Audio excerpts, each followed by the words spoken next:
Hola, ¿qué tal? Seguimos con Apocalipsis. Profecía precisa. Hemos estado mencionando sobre la última semana de Daniel. La gran tribulación se marcaba en esto.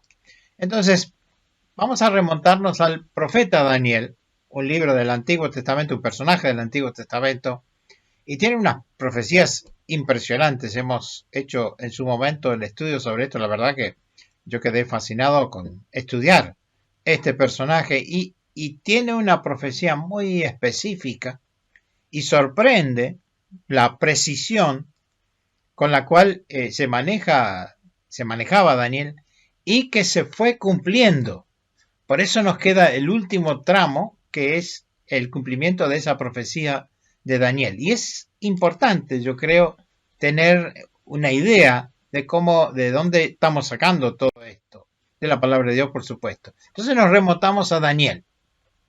Y dice así la palabra de Dios. En el año primero de Darío, hijo de Asuero, de la nación de los Medos, esto es el imperio Medo-Persa, el cual fue puesto por rey sobre el reino de los caldeos, las poblaciones de esa época.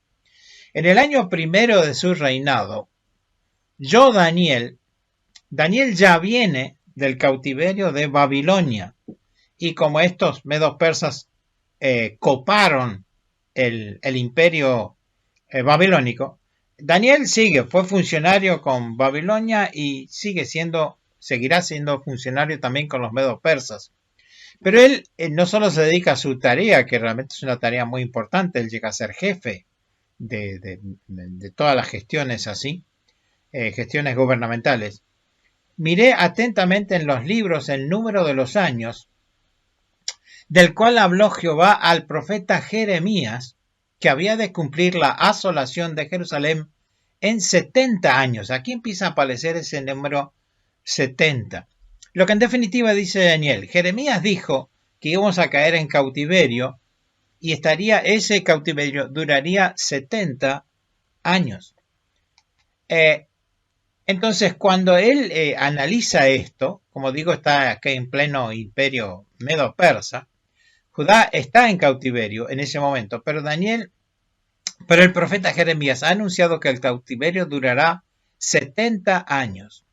Daniel ahora saca los cálculos y se da cuenta que el tiempo del cautiverio está por finalizar. De hecho, no va a finalizar en la época de Daniel. Daniel va a morir antes que eso se cumpla. Pero él está sacando los cálculos y se da cuenta de que está próximo a finalizar eso. Ahora, ¿cómo será eso? ¿Cómo se puede dar eso? Y hay una cosa muy importante que Daniel se da cuenta. Eso no va a venir automáticamente. Esto es importante. Sino él busca y volví mi rostro al Señor Dios, buscándole en oración, en ruego, en ayuno, cilicio y ceniza. O sea, todos los elementos necesarios como para mostrar que realmente él está en serio con esto.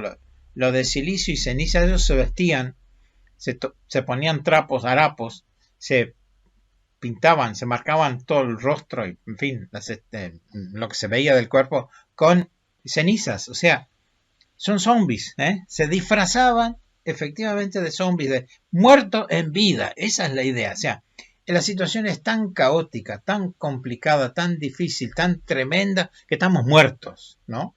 Nosotros a veces usamos esa expresión, pero ellos lo hacían y esa era una manera de demostrar físicamente, inclusive, esa cosa que uno tenía adentro. Y oré a Jehová mi Dios y confesé, y aquí tengo una cosa muy linda. Ahora, Señor Dios grande, digno de ser temido, ¿no? Hay un juicio, ¿no? En Apocalipsis vemos mucho de eso. Que guardas el pacto y la misericordia con los que te aman y guardan tus mandamientos. Y sigue, hay una parte que no vamos a mirar ahora. Inclina, oh Dios mío. Esta es la oración, una de las oraciones más largas en la Biblia.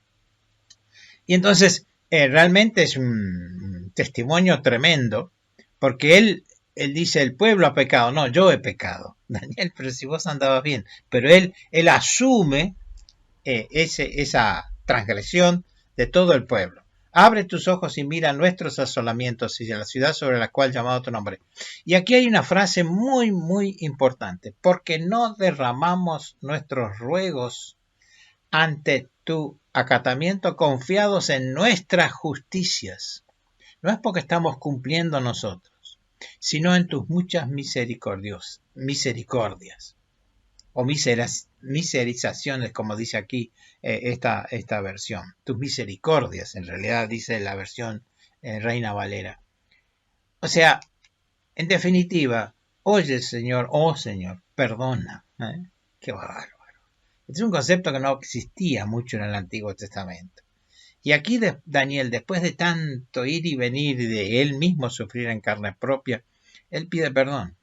Dice, no es porque somos buenos, ni porque estamos haciendo sacrificios, sino simplemente por tu gran amor para con nosotros. Aquí, en realidad Daniel está abriendo lo que después va a ser la gracia, lo que después va a ser la iglesia. Yo a veces digo, es el último integrante de Israel y es el primero de la iglesia, porque él está viendo esto. No pongas dilación por amor de ti mismo, Dios mío, porque tu nombre es llamado sobre tu ciudad y sobre tu pueblo. Y entonces, lo que él claramente dice es arrepentimiento y pedido de perdón. En una palabra, invoca la gracia de Dios. Y es un giro. Esto es dejar atrás una cosa que fue toda la historia del Antiguo Testamento prácticamente y abrir otra cosa. Daniel es el único que ve hacia adelante, ve el Hijo del Hombre, lo llama así. Él no sabe, es un personaje que él no sabe cómo llamarle. Y curiosamente Jesús cuando aparece, él dice, él es el Hijo del Hombre, aquel que fue anunciado por Daniel. Grande Daniel, realmente una capacidad impresionante que podamos estudiar un personaje de estos. Y la respuesta, fíjense, aún estaba hablando y orando y confesando mi pecado y el pecado de mi pueblo Israel. Y derramaba mi ruego delante de Jehová mi Dios por el monte santo de mi Dios. Está en el proceso de esta larga oración. Y aún estaba hablando en oración. Cuando el varón Gabriel, uno de los altos personajes, podríamos decir así, del trono de Dios, a quien había visto en la visión al principio, volando con presteza, con rapidez, vino a mí como la hora del sacrificio de la tarde, y me hizo entender y habló conmigo, diciendo, Daniel, que bueno, ha salido para darte sabiduría y entendimiento. Ojalá Dios nos dé esto a la hora que sea, ¿no? Al principio de tus ruegos fue dada la orden. Me encantó cuando empecé a leer esto, ¿no? Esto es una cosa impresionante. Empezaste a hablar, ya se dio la orden. Y yo he venido para enseñártela, porque tú eres muy amado. Esta frase habría que ponerla, no sé, en nuestras casas tal vez, o tenerla por lo menos en la cabeza, ¿no? Al principio de tus ruegos fue dada la orden. Acá hay autoridad. Este es el trono de Dios. Este es el trono de Dios. Esta es la autoridad. Fue dada la orden. Y venido a darte, porque tú eres muy amado. Qué bueno, ¿no? Qué cosa hermosa que Dios nos mande un mensajero en el sentido, ¿no? Y diga, Dios te ama, ¿no? Es muy amado. No solo amado, sino entiende pues la orden y entiende la visión. Y entonces aquí es donde viene esta visión. 70 semanas. ¿Se acuerdan que dijimos 70 años? ¿Sí? Y él se da cuenta que está terminando. Dios le dice, sí, eso está por terminar. Los cálculos están bien que hiciste. Pero ahora, a partir de ahí se abre otra instancia. Y esto es muy importante. Esto es profecía. Se abre otra instancia. Y son de 70 semanas. Vamos a explicar un poquito mejor esto. Están determinadas sobre tu pueblo y sobre tu santa ciudad para terminar la prevaricación, poner fin al pecado y expiar la iniquidad, para traer la justicia perdurable y sellar la visión y la profecía y ungir al santo de los santos. ¿Sabe? Pues, y aquí vienen precisiones. Por eso digo, es una profecía muy precisa.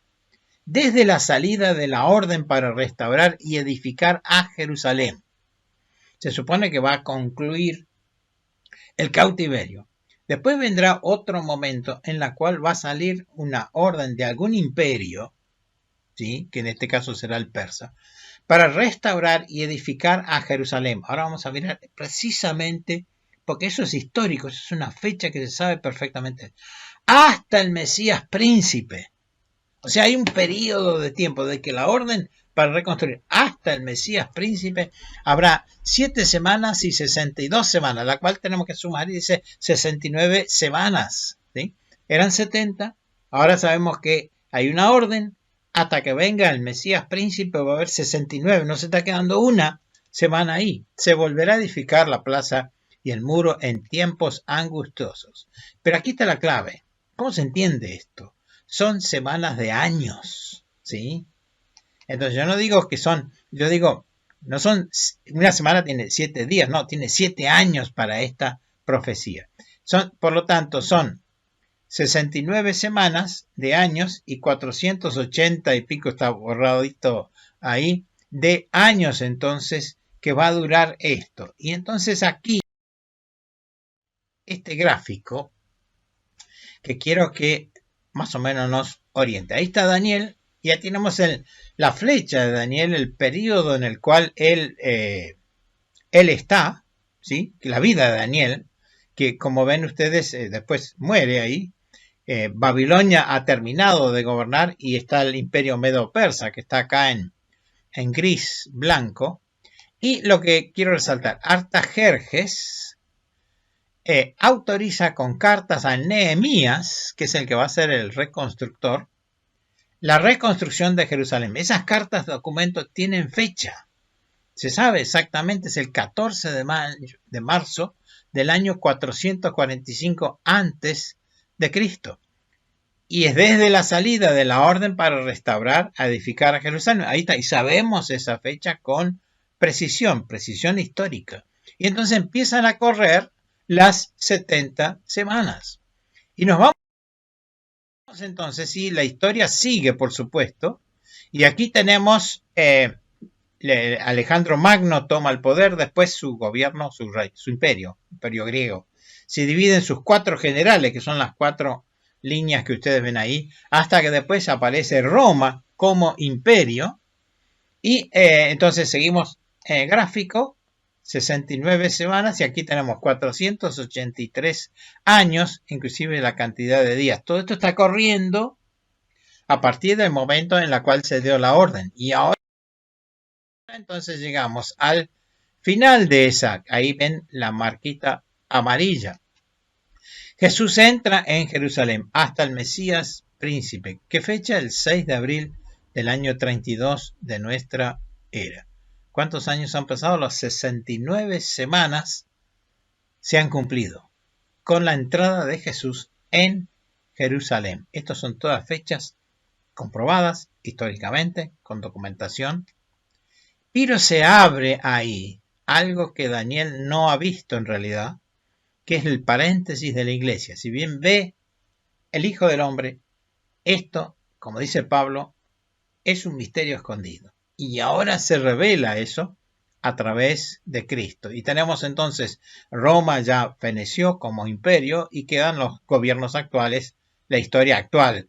Hay un tiempo no estipulado entre eso, que es el tiempo que nosotros no sabemos cuánto va a durar, pero vamos entonces a la última parte, el último bloquecito amarillo que tenemos ahí, lo resaltamos, la última semana de Daniel. 69 se cumplieron, vino el Mesías y entonces se abre un paréntesis ahí y nos está quedando una semana. ¿Qué pasa en esa semana? Esa última semana son los 7 años de la gran tribulación. Y entonces aquí tenemos la última semana de Daniel, ¿sí? Ese marco que recién vimos. Otra vez volvemos al escenario terrenal, el escenario celestial. Aquí estamos haciendo una síntesis. La Trinidad Santa y la Trinidad Satánica. Esto quiero introducir esto también, ¿no? Así como hay una Trinidad Santa, también hay una Trinidad Satánica que va a empezar a aparecer a partir del capítulo 11 de Apocalipsis, y que lo vamos a mirar también. Es otro estudio fascinante. La verdad que eso es muy bueno entender ahora o tratar de comprender algunas cositas de hoy en día. El rapto, si es el comienzo de la semana, y la población que ha quedado en la tierra después del rapto, y entonces tenemos un transcurrir de 7 años tanto en el cielo como en la tierra. Nosotros estamos ahí arriba y ahí está el tribunal de Cristo, donde vamos a ser evaluados por la gestión que hemos hecho o no, ¿sí? Y las bodas del Cordero, que será el gran festejo.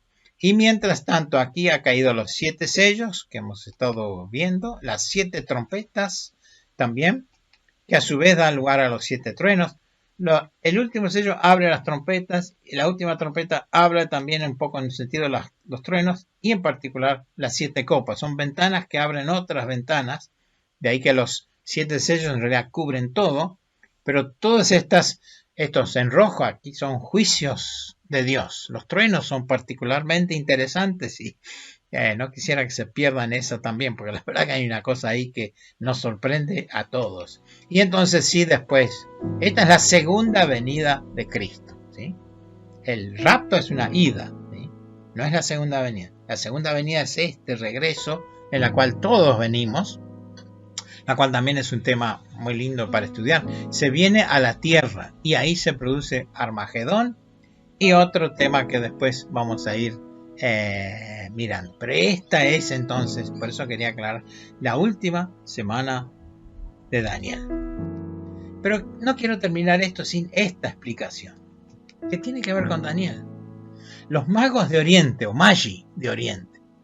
Cuando Jesús nace en Belén de Judea, dice la palabra de Dios en Mateo 2, en días del rey Herodes, vinieron del oriente a Jerusalén unos magos diciendo, ¿dónde está el rey de los judíos? Que ha nacido, porque su estrella hemos visto en el oriente y venimos a adorarle. Y después sigue toda la historia que ya conocemos, se alborotan todos. Ahí recién se ponen a leer las profecías y dicen, tiene que ser en Belén, porque acá, etcétera, etcétera. Pero, ¿quiénes son los magi? ¿Quiénes son los magos? Dicho sea de paso, nunca usan la expresión reyes magos, porque no eran reyes. La Biblia no dice que eran reyes. Y eran magos. ¿Pero magos qué? Magi. Magi era un grupo muy selecto que viene de Persia, o sea, Daniel, ¿sí? Todavía en existencia, porque eso perduró en la época de Jesús. Vienen de Persia, de Oriente, claro. No sé si son 3 o cuántos son, pero lo cierto es que traían 3 regalos. Pero el tema es, estos de golpe aparecen así y dicen, su estrella hemos visto. ¿De dónde sacan toda esa historia? Mis queridos, las profecías precisas, documentos, seguramente, de las profecías de Daniel, estarían en las escuelas, o en las bibliotecas al menos, de estos sabios, de estos magos, que eran de ese lugar. Daniel llegó a ser jefe de ellos también, como leemos después, o si queremos leer la parte esa de Daniel. Pero documentos, ¿dónde están? Lo que acabamos de mirar, que son las 70 semanas. Los tipos la tenían calculada. Y están llegando al punto en la cual el Mesías, príncipe, etcétera, que recién vimos, dice, alguien tiene que nacer acá. Y hay ciertas interpretaciones astronómicas que no sabemos los detalles de eso, pero ellos saben que algo está pasando y tienen que mandarse un viaje tremendo de más de 1000 kilómetros para venir a la escena que vemos que describe Mateo. Se entrega así. Y tiene que estar naciendo este príncipe, este Mesías príncipe, ¿sí? Que está en Daniel. Claro, los otros se alborotan, recién ahí se ponen a leer. Qué bárbaro, ¿no? Los paganos sabían más acerca del nacimiento de Jesús que los propios judíos. Después se pusieron a buscar. Y bueno, efectivamente después lo encuentran, más toda la historia que sabemos. Pero esto surge ahí. Y ellos habían sacado los cálculos, así como había hecho Daniel años antes. Ellos sacan los cálculos y dicen, acá tiene que estar naciendo un príncipe. Qué bárbaro. Así es Dios. A ver, uno lee la palabra de Dios, la investiga, la estudia, se mete adentro del tema y descubre cosas fantásticas. Qué cosa hermosa es confiar en este Dios tan tremendo. Realmente es un placer, porque Dios cumple, mi querido amigo y amiga. Siempre cumple. No te quedes afuera de esto tan fantástico y hermoso que son estas cosas de la palabra de Dios. Que Dios le bendiga muy ricamente.